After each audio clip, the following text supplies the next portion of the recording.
All right, I gotta go feed these dogs and I gotta go run to Walmart. So Run to Walmart. yeah, What you getting at Walmart? pictures for my mama. Malwart. Yeah, my favorite place in the world. Some interesting things going at Walmart. The following is a special presentation of Tony Curry Radio.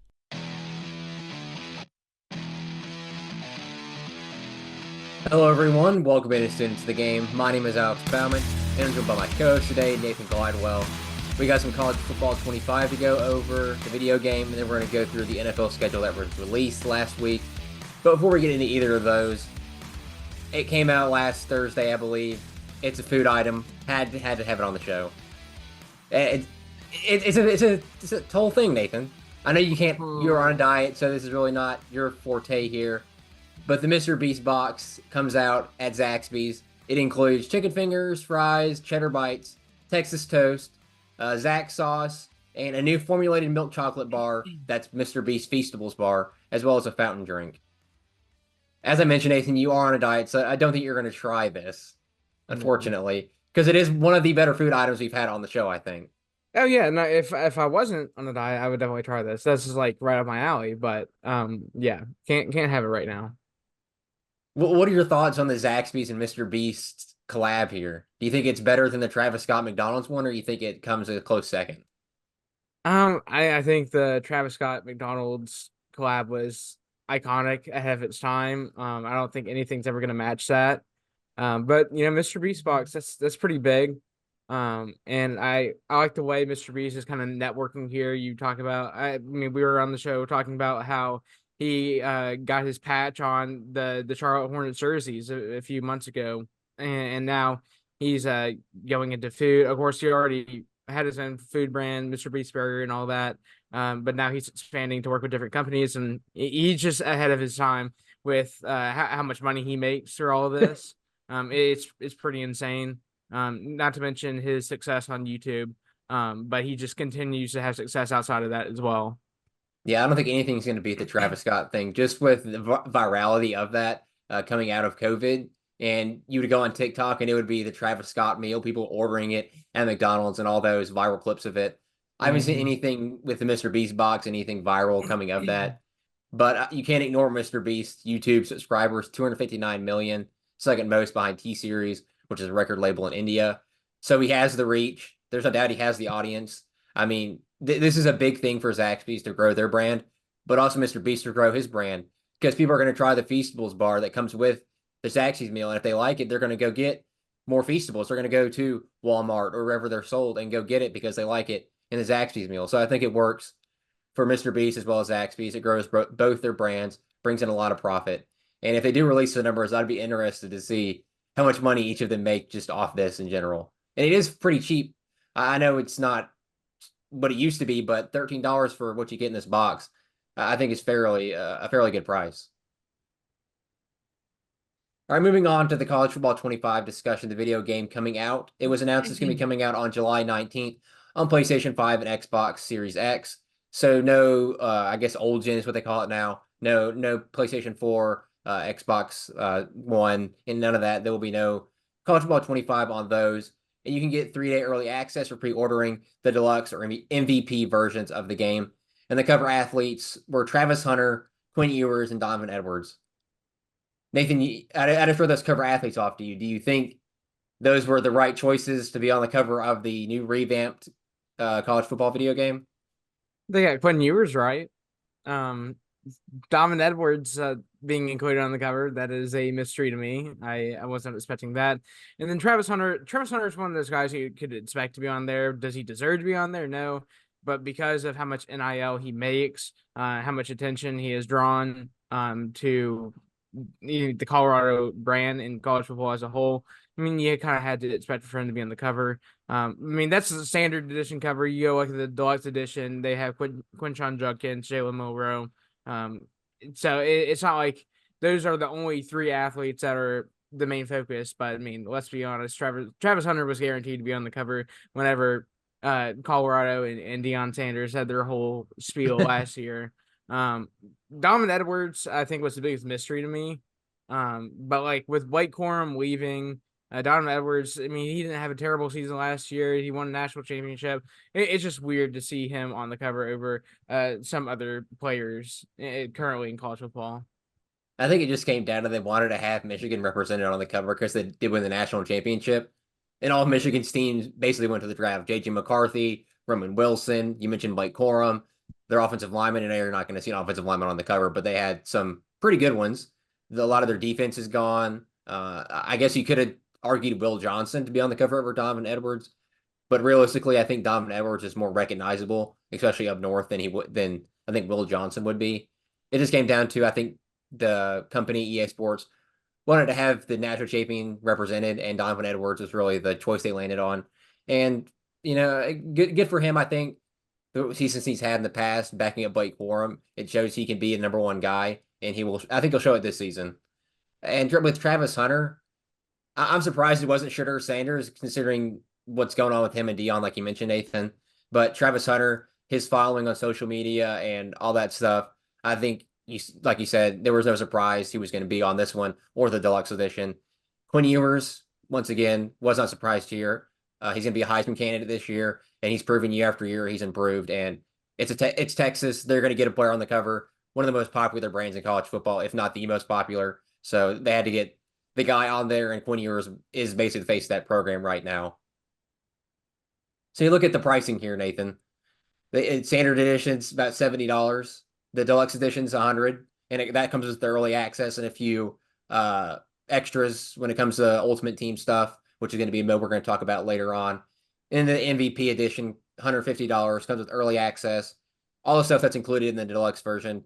Then they also get Madden 25, and it comes with 3 early access to that, as well as what would come in the deluxe version if you bought Madden 25. So basically, you're getting $200 worth of content for $150 with MVP edition. What are your thoughts on the pricing here? What edition are you going to end up buying, you think, Nathan? I mean, pricing has just went up with everything. I remember when AAA games costed $60 and you can get the standard edition for 60, and now we're up to 70, and it will probably keep going up. That's just how games work, how the economy has worked. The pricing hasn't really surprised me all that much. I expected it to be this much. I thought they would have added a little bit more as far as add-ons to the deluxe edition. I think the MVP has set up very, very well. Getting both games, early access to both, and then the add-ons you get with it.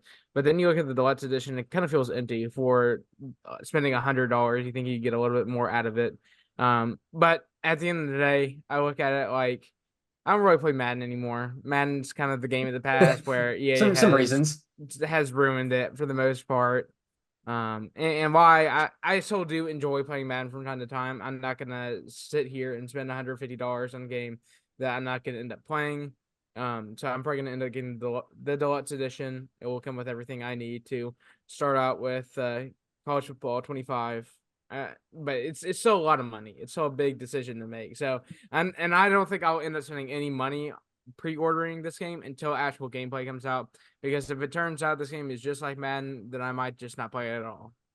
Yeah, I think I'm in the same boat. I'm not gonna go. I haven't pre-ordered it yet. I know you haven't, and I'm gonna wait for gameplay because I've in the past pre-ordered a game early with no gameplay.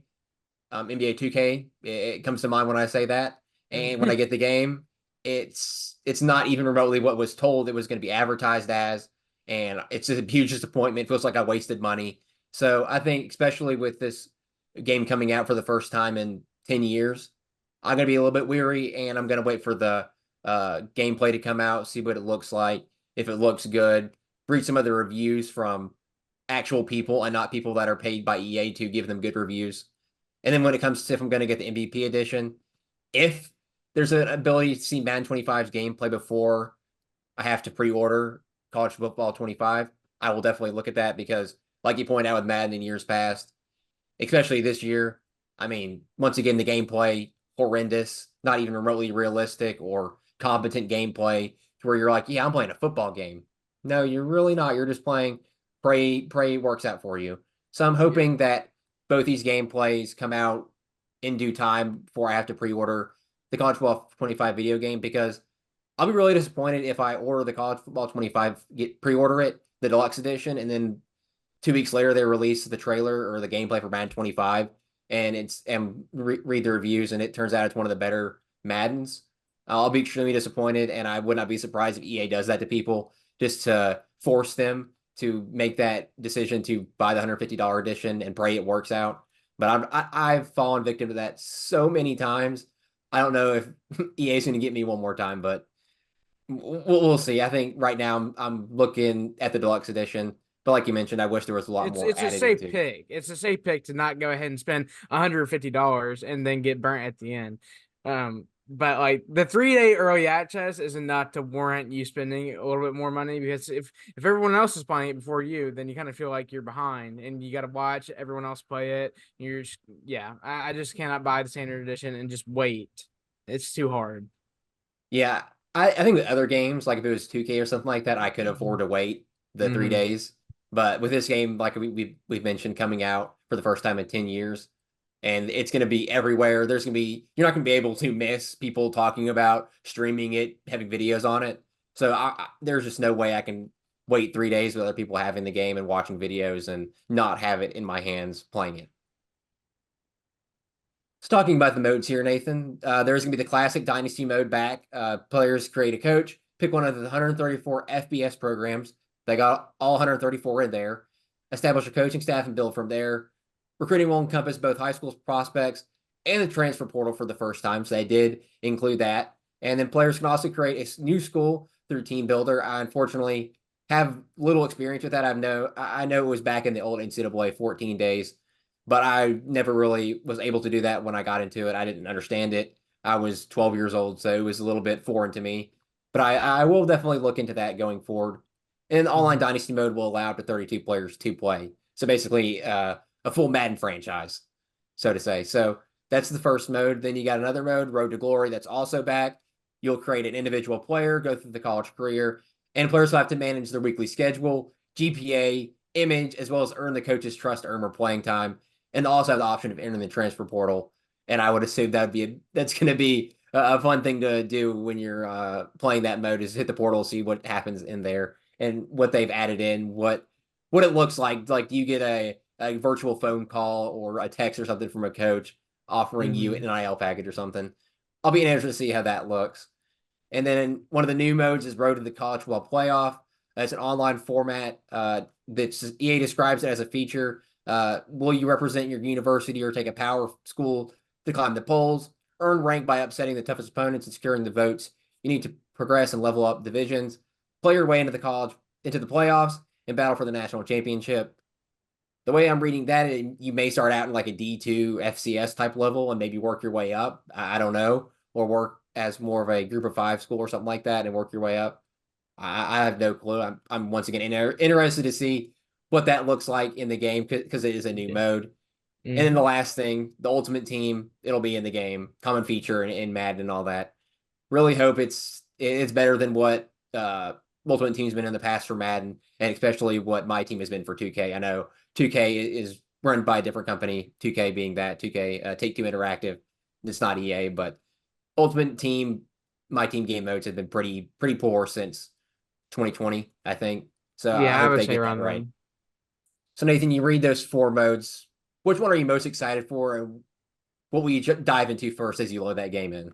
I think you got to start with Dynasty mode. It's basically franchise, but for College Football 25. I'm gonna be excited to take over a team. And of course, I know we'll have our own Dynasty mode together. We'll have to figure something out with that. Whatever team we go with, I think it will be some lesser school to give us a little bit more of a challenge. But of course, that mode's always fun. Road to Glory is gonna be fun to play, especially with the transfer portal involved and seeing what you can do through there. There's no allegiancy to any school anymore. You can just hop ship whenever you want to. And then the road to the college football playoff, that seems pretty cool. Kind of playing through a whole season and trying to win over the selection committee, and trying to get in there. It's gonna be pretty funny because I know I'm gonna play it and then I'm gonna go undefeated win all these games and I'm gonna be left out. It's gonna happen. It's just gonna be my luck. And then of course Ultimate Team. I'm excited to play Ultimate Team. I'm gonna see how it works for college football. because with Ultimate Team in Madden, at the beginning of the year, it's always really, really good. I think it's really, really balanced. But then you go on and throughout the year, they keep adding more and more overpowered cards. And of course, you can't afford them, you can't get them, and only the elite people who spend the most money will get them, and it kind of ruins the balance of it. So if it's balanced well, I think it'll be a good game mode. But I think everyone's just looking forward to Dynasty mode. Yeah, I think Dynasty mode. And I'm excited for Road to Glory. I hope they keep Craig Ostrander in the Road to Glory high school years. I'm not sure if you're familiar with it, Nathan, but he's the receiver you throw to for a quarterback. And he's basically, you throw it up there and he'll catch it. He's basically Randy Moss, Megatron, whatever you want to say. I mean, I hope they keep him in there. He's a classic player that I think everybody's looking forward to having play alongside him in high school. But Dynasty, it's going to be the go-to mode. That'll be the first thing I load up into, try to rebuild whoever I decide on doing. I don't know if it's going to be. I think we do a wheel spin. I think that's probably going to be the best way to sort through it. I don't know. A team builder might be a way to go too. Just starting out as like a 1-star school and having no facilities, nothing. I mean, I think they're much more than Madden. There's a lot to do in this game, and I don't foresee us getting bored with it or as early as we do with Madden every year. No, definitely. There's just so much. I mean, you can play Dynasty mode forever. You can rotate between 134 FBS schools. You can start as a defense coordinator, the offensive coordinator. You can put in the team builder teams. I mean, there's so much to do there. The Road to Glory. You can play so many positions, take so many routes, try it so many different times. So and it's so much more interactive than the Madden. What is it? Superstar mode now, where you start out as they've tried to create like a My Career 2K type thing. It just has not worked for the Madden franchise. So Road to Glory for the football is going to be a breath of fresh air. It's going to give us something to do. And all these modes make me more excited for the game. And some other things that they've announced is the game will debut new in-game features known as Campus IQ and the Wear and Tear system. The Campus IQ is game players will need to manage their rosters. Or sorry, that's part of the Wear and Tear. The Campus IQ includes the EA says you'll have to involve reading the game and making the right decisions. Easier for seniors, more difficult for freshmen. And then when it comes to the Wear and Tear, that's when players need to manage their roster's health, limit fatigue, and make substitutions. And it was noted that injuries will play a huge role in the dynasties and Road to Glory and all that. And there will be classic home field advantage. Depending on the quality of the crowd, game players will encounter distractions like screen shaking and missing pre-play icons moving art for road teams. And I believe that was in the old NCAA 14 yeah, it was. game. I remember that because I hated it. Yeah, I'm keenly aware of that. It was also noted that ESPN will serve as the in-game broadcaster with Chris Fowler and Kirk Herbstreit calling the marquee games, with other games being called by Reese Davis, Jesse Palmer, and David Pollock. So it won't just be Kirk Herbstreit and Chris Fowler calling all of your games. You'll have a plethora of announcers there. So hopefully it will not get as boring as it has in the past with games like Madden and 2K being the same two people calling every game you have. Any of those things get you even more excited for the game going forward, Nathan?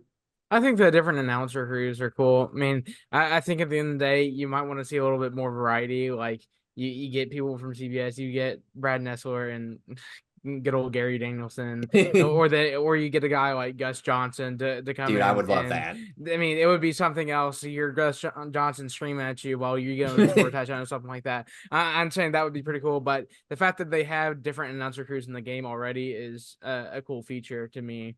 But of course, I think we all kind of expected the wear and tear system, especially with the number of players who opted in to do this game. And of course, they want to see their name actually on the field. So to have secondary units and third string units be able to come on the field and play because of the wear and tear system, I think is beneficial not only to the balance of the game, but to some of these players' recognition as they try to make a name for themselves in real life.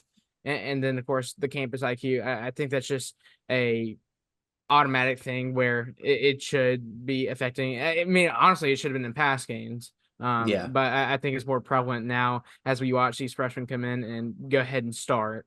And of course, the seniors have a lot more experience, so it shouldn't affect them as much. And we go back to the home field advantage. Depending on where you play, like you go play Death Valley, I mean, you're gonna miss plays. It can be loud. You're screaming, shaking the entire time. Same way with the Swamp. I mean, you can go cycle through tons of different stadiums.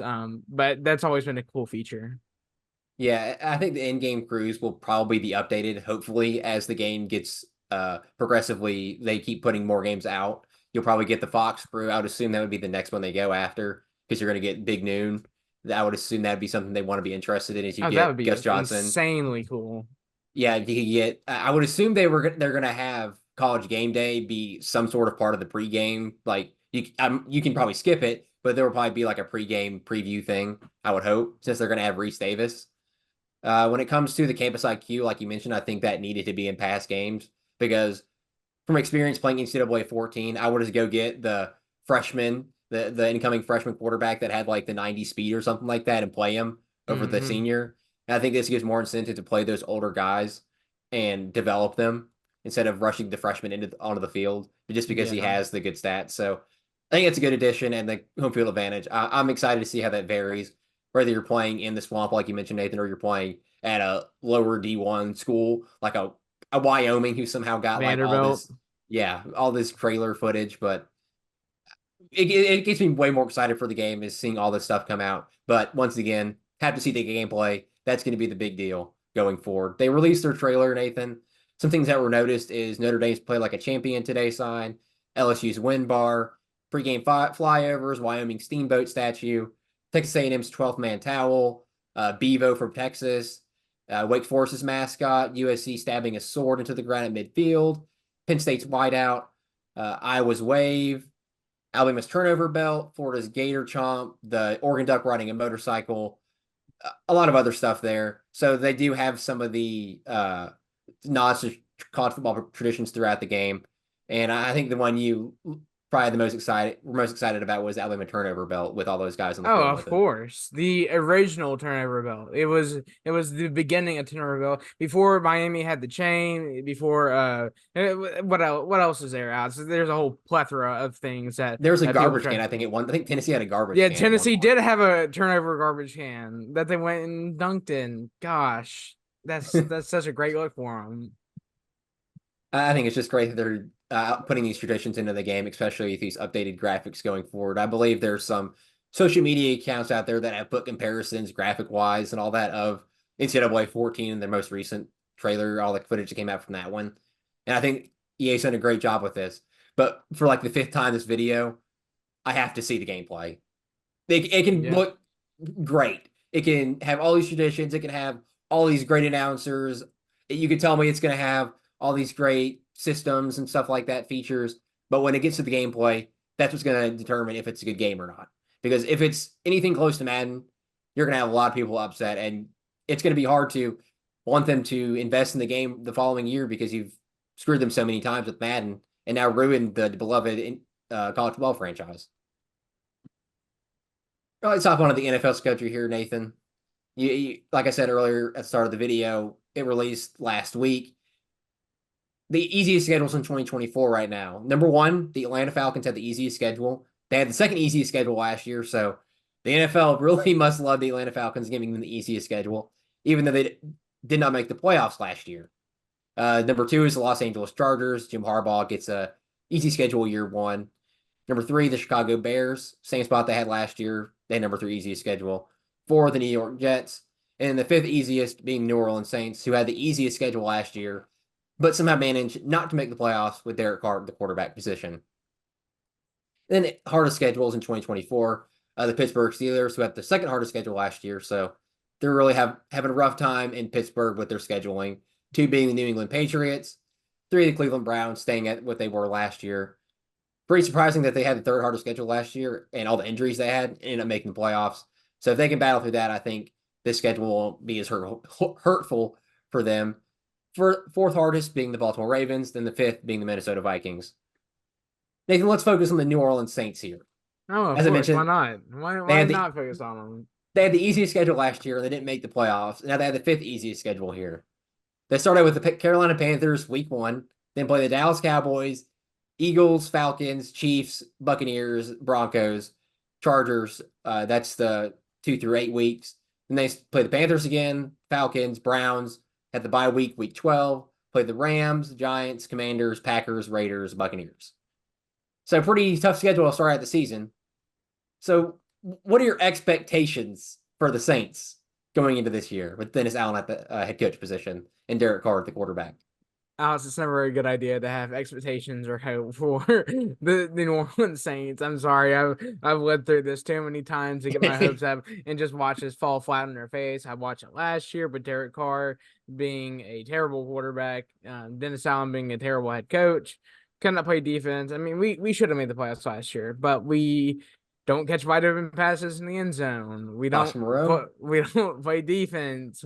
We don't do simple things that put us in situations to win. And you know what? We didn't make the playoffs because of it, and I expect the same thing this year. I don't think we'll make the playoffs. I look at the Falcons. I think even with that Michael Penix pick, idiotic pick, I think they're in a better situation. I think the Panthers will be a lot better this year. And then you look at the Buccaneers. I think they have a pretty decent roster to go ahead and move forward. So we might finish last in the division. I'm just going to sit here and say that. I mean, we're not a very good team. We continue to sit on this overload of just contracts that we've just compiled back. Our cap space is so far in the negative. It makes no sense to continue trying to make the playoffs because our roster isn't even close to good enough to win a Super Bowl. We should honestly go into a rebuild, but you know what happens when we go into a rebuild? We'll be in the rebuild for the next decade. So I don't know if it's better to live in purgatory right now where we teeter-totter on making the playoffs or just live in hell where we just go 0-16, 0-18 every year. Now, I guess it's horrible. I hate being a Saints fan. Yeah, speaking of teams rebuilding, the Carolina Panthers schedule started with the Saints week 1, so that's going to be a good game to start out this season with the Saints, see how that matches up in the division. Then the Chargers, the Raiders, Bengals, Bears, Falcons, Commanders, Broncos, Saints again, the Giants, bye week 11. Then they end up the season pretty difficult with the Chiefs, Buccaneers, Eagles, Cowboys, Cardinals, Buccaneers, and then in the season with the Falcons. So as a Panthers fan here, I think the start of the season looks pretty okay. The Chargers game is probably going to be a little bit difficult, but Jim Harbaugh's in his first season there, so maybe you are able to steal the game there. But I think it gives Bryce Young and that new coaching staff, the beginning part of the schedule gives them a chance to sort of test the waters, learn what works, what doesn't work, and then the later part of the season, you play the more difficult opponents, and those will be the big test.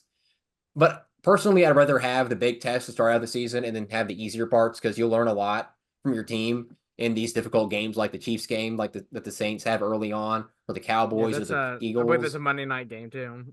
Yeah, and I think I would much rather have the harder games first and then have the easier games at the season because your team's going to get injured throughout the season, and having the harder games, the earlier parts when everybody's healthy, once again benefit your team. So I think the Panthers, while it is a somewhat easier draw, it's not as easy as last year's schedule. I believe it was in the top 5 easiest schedules. So they have the work cut out for them. I don't foresee them making the playoffs this season, just with the new head coach and all that coaching staff, some of the defense not being what it should be. But I do expect Bryce Young to make a leap and that offense to at least show some signs of life because last year I wanted to ram my head into the wall multiple times watching the receivers run wrong routes, run out of bounds, trying to catch a pass. Bryce Young having no time in the pocket. I mean, I could sit here for days and criticize people and what it looked like, but I think the schedule it'll be interesting to see it play out.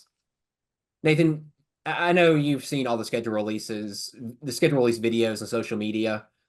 Who do you think had the best one this season? Because this is what teams look forward to, I think, every offseason is who has the best video and making it.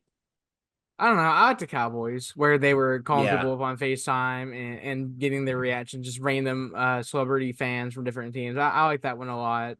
I think the Chargers had a good one too. I'm just trying to remember. I haven't seen a lot of them. I didn't even watch the Saints one. I don't think the Saints one was good at all.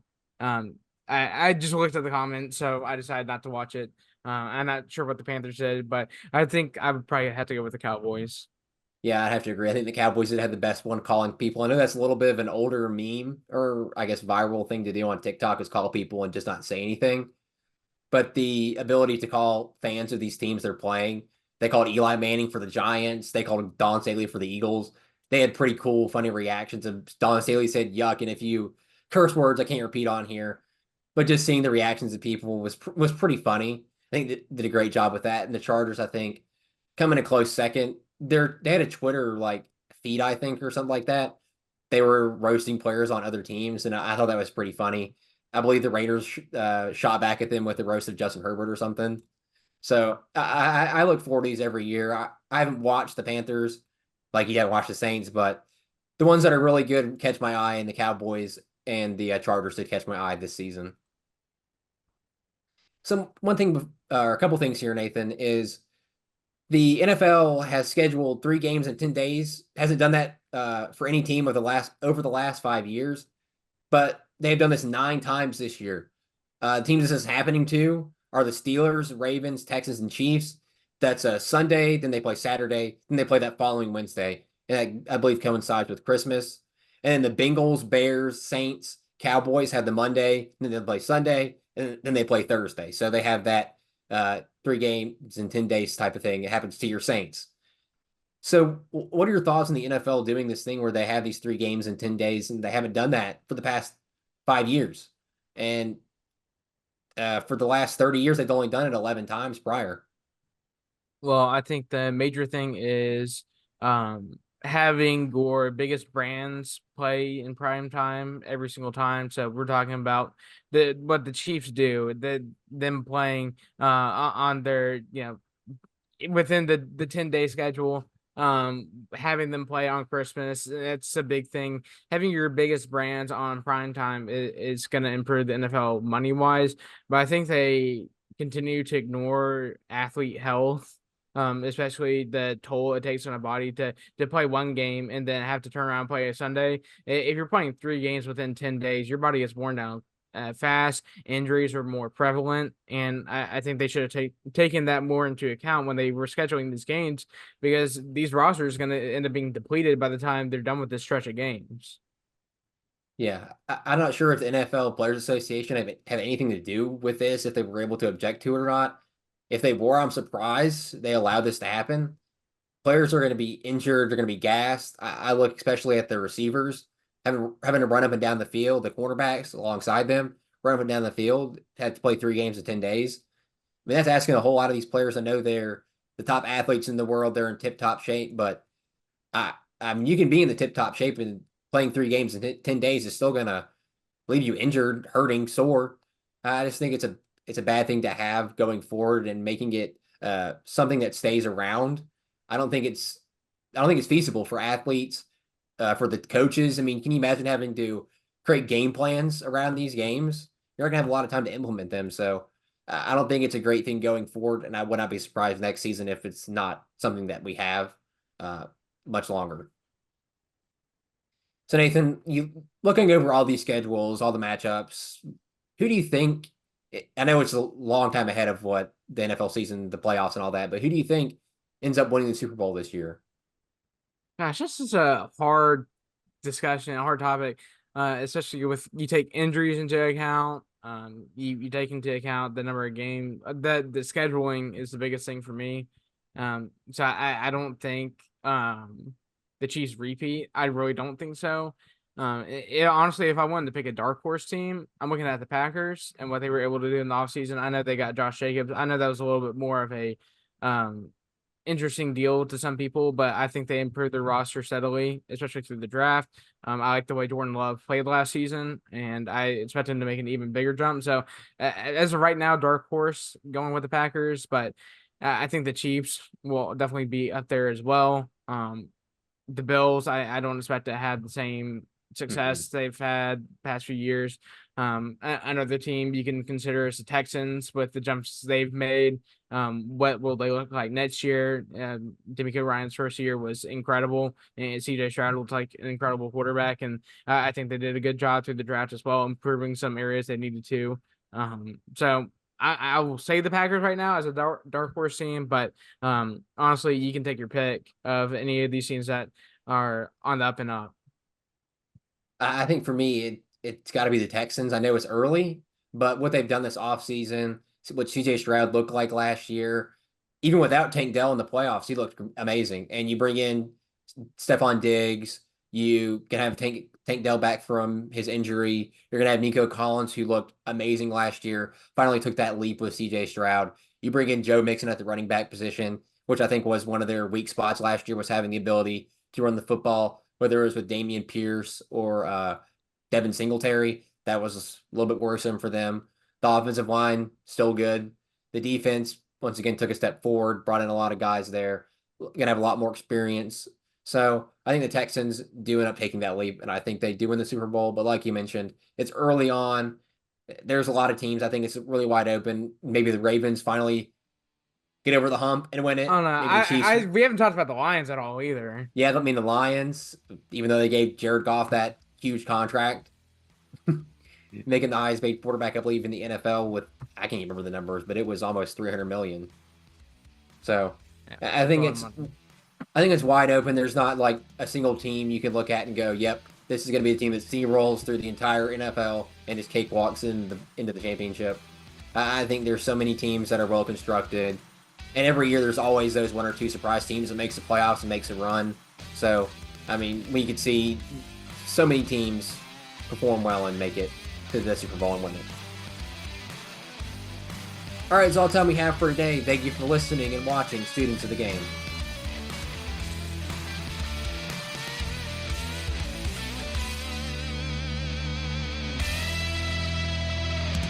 This has been a special presentation of Tony Kurre Radio.